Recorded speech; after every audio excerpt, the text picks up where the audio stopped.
Hello दोस्तों, आपके अपने यूट्यूब चैनल यूपीएससी नेट में स्वागत है। और आज है 8 और 9 दिसंबर। आज 8 और 9 दिसंबर की हम डेली करंट अफेयर्स की बात करने वाले हैं, जो कि आपकी सभी प्रतियोगी परीक्षाओं के लिए इंपॉर्टेंट है।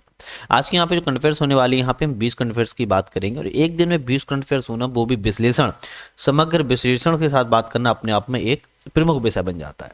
तो क्योंकि करंट अफेयर्स सभी जानते हैं, आप लोग पता है, लेकिन हम यहाँ बात करेंगे उसकी डिटेल्स के बारे में, उस करंट अफेयर्स की चीज़ों के बारे में, जिससे क्या होगा कि आपकी एग्जाम के लिए और ज़्यादा परिपक्व भूमिका निभाएगी। अगर आप लोग चैनल पे नए हो, चैनल को सब्सक्राइब नहीं किया, सब्सक्राइब कर लीजिए, बेल आइकन प्रेस कर लीजिए, जिससे कि आने वाले वीडियोस का नोटिफिकेशन मिलता रहे। वीडियो पसंद है लाइक करना ना भूलिएगा, लाइक जरूर करिएगा, साथ में अपने फ्रेंड सर्कल में शेयर करिएगा। शेयर करने से मेरी फैमिली बड़ी होती है, मुझे मोटिवेशन मिलता है।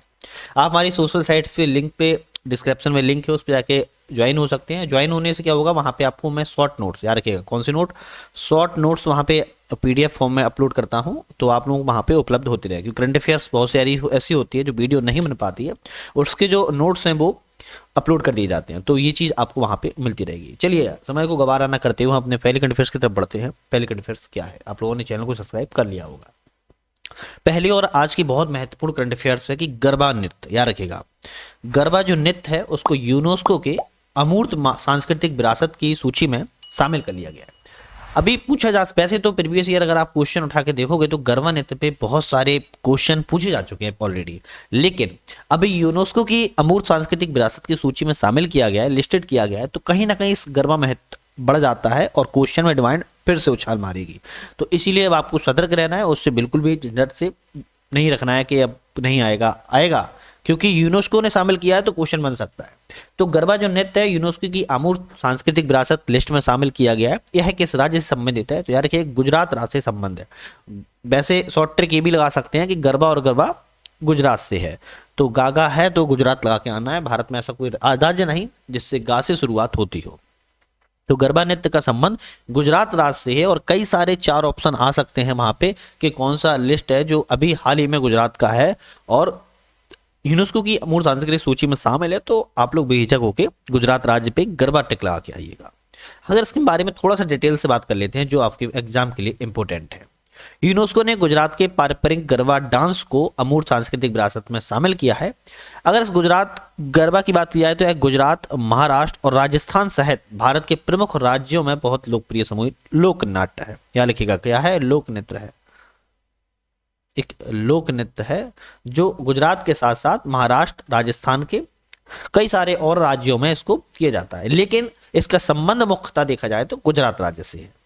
गरबा से सूची में शामिल होने वाला भारत का 15वां अमूर्त सांस्कृतिक विरासत है। इसके पहले 14 और हो चुके हैं। अगर आपको पूरी लिस्ट जाननी है कमेंट कर दीजिएगा, तो मैं उस पर एक पूरी लिस्ट बना दूंगा। अगर आपके कमेंट आएंगे तो मैं उस पर जरूर वीडियो बना दूंगा। तो भारत की जो 15वीं अमूर्त सांस्कृतिक विरासत में शामिल किया गया है गरबा नृत्य को, इससे पहले 14 शामिल और किए जा चुके हैं। नेक्स्ट क्वेश्चन की तरफ हम बढ़ते हैं। आज का हमारा नेक्स्ट क्वेश्चन क्या है उसको देख लेते हैं। वैसे एक बात याद रखिएगा, आज के जो हमारे करंट अफेयर्स के क्वेश्चन होने वाले हैं सभी क्वेश्चन बहुत इंपॉर्टेंट है, कहीं ना कहीं बहुत इंपॉर्टेंट है। तो पहले दूसरे क्वेश्चन की तरफ बढ़ते हैं। पहला क्वेश्चन हमने कर लिया है। हाल ही में किस देश ने दुनिया के सबसे बड़े प्रायोगिक, याद रखिएगा, दुनिया के सबसे बड़े प्रायोगिक परमाणु फ्यूजन रिएक्टर JT60SA का अनावरण किया हुआ है? तो जापान का है। किस देश का है? जापान का है। अब इसके बारे में बात करते हैं। इतना बड़ा नाम है, इतना सब कैसे याद करेंगे, इसको थोड़ा सा समझ लेते हैं। जापान ने दुनिया के सबसे बड़े प्रायोगिक परमाणु फ्यूजन रिएक्टर JT60SA का अनावरण किया हुआ है। जो JT60SA एक स्वच्छ और टिकाऊ ऊर्जा स्रोत के रूप में परमाणु संलयन की क्षमता दोहन करने में महत्वपूर्ण प्रतिनिधित्व कर रहा है। JT60SA दुनिया का सबसे बड़ा और सबसे उन्नत प्रायोगिक परमाणु संलयन रिएक्टर है। तो ये क्या है? एक रिएक्टर है, परमाणु का संलयन रिएक्टर है, जो स्वच्छ और टिकाऊ ऊर्जा स्रोत के रूप में परमाणु संलयन की दिशा में एक महत्वपूर्ण कदम भूमिका निभा रहा है।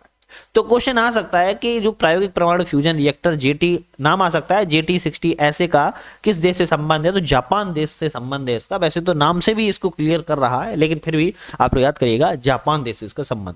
हो सकता है कई सारे ऐसे नाम आ जाएं, JT50, JT70, JT60, JT90, तो आपको पूछा जाए कि हाल ही में परमाणु फ्यूजन रिएक्टर का अनावरण किस देश के साथ किया गया या किस देश से किया गया? तो जापान से किया गया है। इसको याद रखिएगा, JT60SA। ठीक है, नेक्स्ट क्वेश्चन तरफ बढ़ते हैं। नेक्स्ट क्वेश्चन बहुत इंपॉर्टेंट क्वेश्चन है, क्योंकि इंपॉर्टेंट हो जाता है कहीं ना कहीं, इसकी ऐसी मांग ही है इस क्वेश्चन की। तो देख लेते हैं क्या है। मंगल ग्रह पर है, याद रखिएगा कहाँ पे बात कीजिए, मंगल ग्रह पर। मंगल ग्रह पर रोवर को संचालित करने वाली पहली भारतीय महिला कौन बनी है? तो हो गया ना इंपॉर्टेंट, कहीं ना कहीं इंपॉर्टेंट है।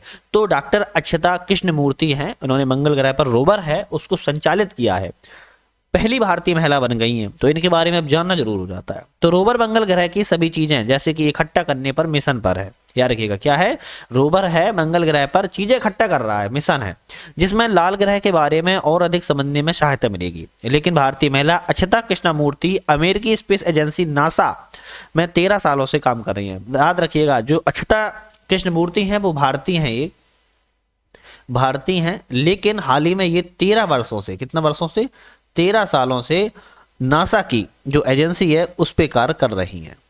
भारत की ऐसी पहली महिला बन गई जिन्होंने मंगल पर ग्रह को रोवर चलाया है, याद रखिएगा मंगल ग्रह पर उन्होंने रोवर चलाया है, ऐसी पहली महिला बन गई हैं। ये कौन? डॉक्टर अक्षता कृष्णमूर्ति। ये भारतीय हैं, नासा की कंपनी में काम कर रही हैं। तो इसरो का नाम आ सकता है, उस पर टिकला के नहीं आना है, इसरो पे नहीं कर रही है, नासा पे कर रही हैं। और ये नासा में कार्य करने वाली बहुत सारी महिलाओं में शामिल है। लेकिन मंगल ग्रह पर जो रोवर इन्होंने संचालित किया हुआ है, कह सकते हैं कि इन्होंने टेक ओवर किया हुआ है, वो भारतीय पहली है, याद रखिएगा। तो इंपॉर्टेंट क्वेश्चन बन जाता है डॉक्टर अक्षता कृष्णमूर्ति, तो इनके बारे में थोड़ा सा जरूर याद रखिएगा। नेक्स्ट क्वेश्चन है, ये क्वेश्चन 2 से 3 बार पूछा जा चुका है प्रीवियस ईयर क्वेश्चनों में, एमपीपीएससी या चाहे यूपीपीसीएस हो, लेकिन आज फिर से चर्चा में है, तो कहीं ना कहीं इसकी बात करना जरूरी हो जाता है। मेरा गांव मेरी धरोहर प्रोजेक्ट, इंपॉर्टेंट है, मेरा गांव मेरी धरोहर प्रोजेक्ट किस मंत्रालय के द्वारा चलाया जा रहा है? सेम टू सेम यही क्वेश्चन एमपीपीएससी के, याद रखिएगा 2022 में आया था। तो मेरा गांव मेरी धरोहर जो प्रोजेक्ट है वो संस्कृति मंत्रालय के द्वारा चलाया था। किस मंत्रालय द्वारा? संस्कृति मंत्रालय के द्वारा। क्या होता है इसमें? भारत के गांवों का पहला सांस्कृतिक सर्वेक्षण करने के लिए इलेक्ट्रॉनिक और आईटी मंत्रालय के तहत एक विशेष प्रायोजन वाहन कॉमन सर्विसेज सेंटर के साथ साझेदारी की गई है। तो एक इसमें विशेष वाहन है और ये कॉमन सर्विसेज सेंटर है सीएससी, जिसके साथ एक दोनों में एक एग्रीमेंट टाइप का हुआ है। और ये सांस्कृतिक सर्वेक्षण के लिए भारत का गाँव के लिए पहला इलेक्ट्रॉनिक और आईटी मंत्रालय है। भारत सरकार के सांस्कृतिक मंत्रालय और सीएससी के मध्य पिछले दिनों में अनुबंध किया जा चुका है।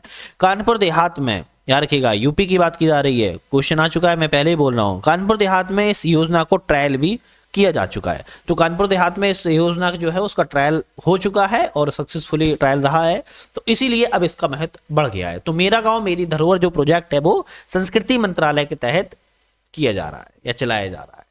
नेक्स्ट क्वेश्चन आता है, उस पर बात कर लेते हैं। हाल ही में उत्कृष्ट वैज्ञानिक योगदान के लिए किसे करमवीर चक्र पदक और रेक्स करमवीर ग्लोबल फेलोशिप से सम्मानित किया गया है? इन 2 चीजों से सम्मानित किया गया है, फिर से नाम सुन लीजिए, ये करमवीर चक्र पदक और रेक्स करमवीर ग्लोबल फेलोशिप से। तो डॉक्टर हेमचंदन रवि कुमार है, इनको प्रदान किया गया। अब इनके बारे में थोड़ा सा जान लेते हैं क्या है। रेक्स करमवीर चक्र जो पदक है उन व्यक्तियों के लिए आरक्षित है, रिजर्व है, जिन्होंने मानवता की भलाई के लिए, रखिएगा इसके लिए, मानवता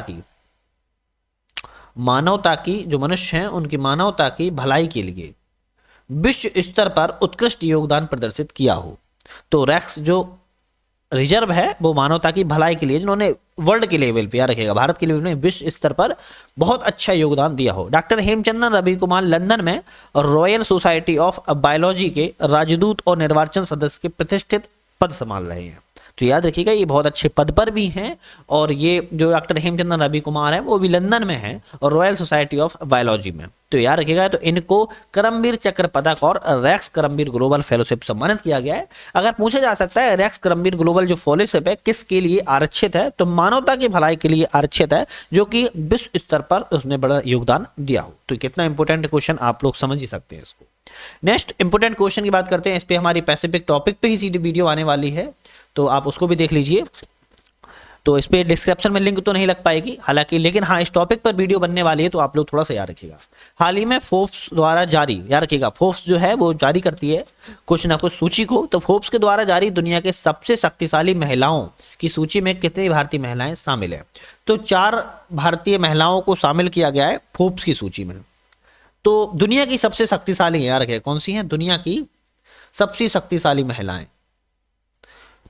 बात करते हैं 4 महिलाएं वो कौन कौन सी हैं जिनको शामिल किया गया है, साथ ही देखते हैं कि वित्त मंत्री जो निर्मला सीतारमण है, इनको कितनी बार प्रदान किया गया है ये सफलता? तो 5वीं बार देश की सबसे ताकतवर महिला बन चुकी हैं। हमारे भारत की वित्त मंत्री निर्मला सीतारमण जी हैं जो, तो 5वीं बार, याद रखिएगा कितनी बार? 5वीं बार देश की सबसे ताकतवर महिला बनी हुई है। इनके बारे में पूछा जा सकता है या ऑप्शन आ सकता है, कौन देश की 5वीं बार सबसे ताकतवर महिला है?